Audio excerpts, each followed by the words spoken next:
You are watching Xirtus. I mean, to be fair, the guys that are actually doing the surveilling aren't probably like, yo, we got to see like what these homeless people are. But to them, they're probably it's just like measuring traffic, you know, because like if it's a sizable population that are actually using like social facilities and whatnot and actual services, then you're gonna want to track that. I mean, on average, like if you track the average person, you're probably not going to see much interesting shit. You know, it's like I would think everyone that was exists in completely true.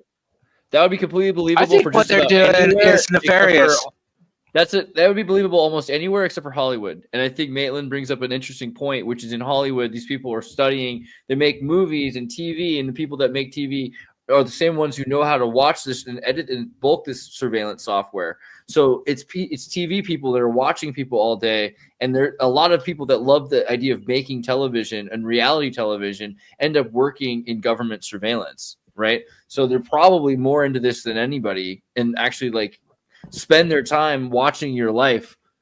Yeah, but I just mean on average, like Dude, people, there's- it's like a closed loop, you know, like throughout the day, there's only so many places you really go, and then you just restart to a different loop the next day. Except for homeless people, which are slightly more wild. Yeah, man. actually, you know what? That's a good point. Homeless people are kind of like exotic. Yeah, like Grand Theft Auto.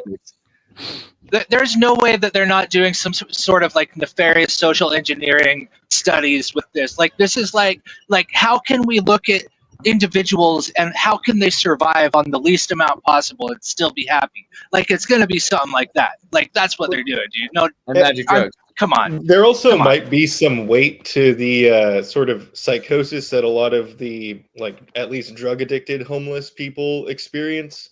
Right. Because they're putting their consciousness into like a certain frequency, and I'm sure there are like entire dark projects that are, you know. Oh, they're putting drugs out onto the streets too. Oh, absolutely. They're putting drugs out on the streets. Absolutely. And what they're doing, I would bet, is they're looking at these little population. I'm sorry, but I guarantee it, man. They're like injecting drugs into the population, bro, and then they're seeing how they react to them and stuff. Like, come on, dude. They're not surveilling them for nice reasons, they dude. know That's how all they're I'm saying. react. Yeah, and then they mess with them like at a psychic level. Like, who knows if those people who are like talking to themselves and hearing voices, if there's actually something on the other end of the transceiver. Oh, absolutely, there having is. Joyriding their. There can be. It's. I'm not saying there is, but there can be. Like, no, there definitely technology is. Does And exist. So check this out. Check this out. Okay, so I forget what the lady's name is, but his shout out. She wrote a book called "Around the World on a G-String," and her son had just graduated from UCSC as a computer engineer, and he had showed her a machine that they had at UCSC that could translate brainwaves using AI into text. So yeah, there you go. That's her right there.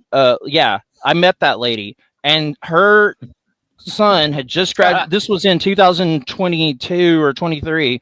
And so they had that technology then where they could read your brainwaves. And, you know, if you give somebody meth or something like that, you know what that does. It's just like, it makes their brainwaves like way more, you know, just, it makes way more brainwaves, like more than anything. Like, cause yeah. So like, and then they can just like read people's thoughts with AI. Like it's a thing and translate it into text. That's a thing. And they've been working on doing it with different other animals as well. So it's kind of cool technology. Like you can do it with bees, and so they can have like a little beehive. Like I'm sorry, I don't have my reference for this, but they have like a little mechanical bees, and so bees like shake their butts like to make like to talk to each other, and it makes like little you know, just like little sound waves, and they can, you know, it goes a certain amount. It's kind of like the same as, yeah, it's kind of the same as how like, you know, underwater creatures use ultrasound, but it's like sonic waves, but they shake their butts and they can like tell, they know how to tell a bee like, oh, there's like flowers over there. And then the bees will hear it. And they can do it with like a little robot, like little robot booty shaking bee. I'm not even joking. I heard that they've been able to map like the intention of the words. This is something I heard a long time ago, so correct me if somebody else knows more about it than I do. But like they've been able to map the words, the intention of the words that you're going to use, and they've been able to compare it to so many different people that they actually know they can predict based on the brain waves that they are receiving, like from their scanners or whatever, that the most probable intended words that you're intending to say. And they can also use that for, I'm still going off of memory, but they can use that for some sort of thing where like it helps with, like in the future they'll be able to use it to make it so like people that can't speak or something like that, like they can use a machine that interprets what Dumb they're people. thinking into speech. Yeah, they have all this. They have mind reading machines that can actually interpret the symbols and be like, "You're thinking of a cat. Let's put a picture of a cat there." Yo, so you know what? someone else can You know see what it. the next level up is? Like after now that they could predict that, apparently they could even upload intentions, like not even whole thoughts. You know, like that. Otherwise, that would just sound like a voice in your head. Like they could actually trigger impulses in your brain to make you have Right. thoughts that you think are your own thoughts, but they're not. Oh yeah, And yeah, probably that too. it's Like probably the drugs they help can train give the you a blood. frequency. They can give you a frequency that is like known, but then they can target it extra. So it's not just like it used to be simple shit. Like they used to have like these control towers that they would be able to just send out little buzzes, and the little buzzes would like bring you into a higher state of mind or a lower state of mind or like a paranoid state of mind.